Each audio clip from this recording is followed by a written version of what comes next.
Le sonar du dauphin. Les dauphins émettent différents clics et sifflements, puis écoutent leurs échos pour naviguer et pour explorer leur environnement. Les chercheurs s'inspirent du sonar naturel du grand dauphin, Tursiops truncatus, afin d'élaborer des systèmes acoustiques sous-marins pour résoudre des problèmes que les technologies existantes sont incapables de résoudre. Considérez ceci.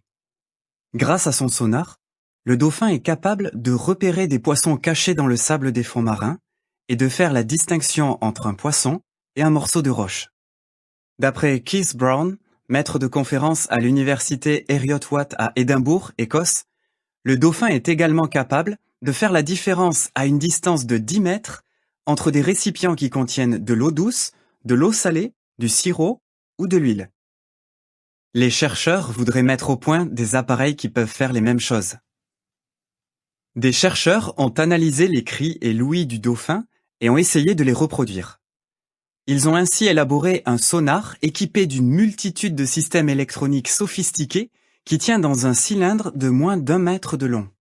Ce sonar, qui est transporté par un appareil robotisé sous-marin ressemblant à une torpille, a été conçu pour inspecter les fonds marins, trouver des objets enterrés comme des câbles ou des pipelines et les examiner sans les toucher. Ces concepteurs prévoient qu'il soit utilisé dans l'industrie du pétrole et du gaz.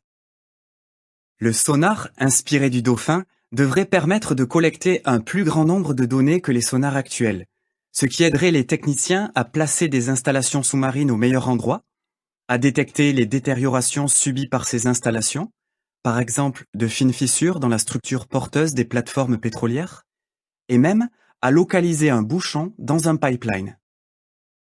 Qu'en pensez-vous?